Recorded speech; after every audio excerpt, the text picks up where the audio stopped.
বিশ্বনবী কাঁদতে কাঁদতে মাথা তুলবেন, বলবেন আল্লাহ দুনিয়াতে সব নবীরা স্পেশাল দোয়া করেছে, আমি করি নাই, এবার আমি আমার স্পেশাল দোয়াটা করতে চাই, আপনি কবুল করবেন কিনা বলেন। আল্লাহ বলবেন নবী কি আপনার দোয়া বলেন? বিশ্বনবী বলবেন আমার একটা উম্মত যার অন্তরের মধ্যে যাররা পরিমাণ ঈমান আছে, একবার আপনারে আল্লাহ বলে ডেকেছে, একবার আমি বিশ্বনবীর উপর দুরূদ পড়েছে, একবার শাহাদাতের বাণী আমার যে গুনাহগার উম্মত দুনিয়ার বুকে থেকে ঘোষণা দিয়েছে, ওই একটা উম্মত যদি জান্নাতে ঢুকতে না পারে আপনি আমারে জান্নাতে ঢুকাতে পারবেন না। আল্লাহ বলবেন সাল তুতা, সাল সাল তুতা, ওয়াশফা তুশাফা, শাফাত করেন নবী করেন, যার জন্য দোয়া করবেন আমি কবুল করে নেব।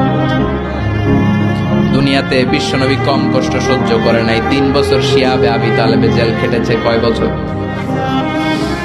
দুর্ভিক্ষের বছরগুলোতে বিশ্বনবীর পেটে দানা পানি ছিল না, কলিজার টুকরা হাসান হুসাইন কই মাছের মতো ছটফট করেছে, জামিনে ক্ষুধার জ্বালায় বেহুশ হয়েছিল। বিশ্বনবী যদি ওই স্পেশাল দোয়াটা করতেন, জান্নাত থেকে খাবারের বস্তা পাঠিয়ে দিত কে? ওই দোয়া করছিলেন? জেলখানায় আল্লাহরে বলছিলেন আল্লাহ স্পেশাল দোয়া করলাম, জেল থেকে মুক্ত করে দেন, করছিলেন? যুদ্ধের ময়দানে নিজের দাঁত ভেঙেছে, উহুদের ময়দান সাক্ষী, বিশ্বনবীর মুবারক রক্তে উহুদের ময়দান রঞ্জিত হয়েছে, সেদিনও বিশ্বনবী ওই দোয়াটা করে নাই। চিল্লায় বলেন ঠিক কিনা? তায়েফের ময়দানে বিশ্বনবী কয়েকটা জায়গায় 3 জায়গায় বেহুশ হলেন, বিশ্বনবীর মুবারক দেহ বেয়ে রক্ত ঝরলো।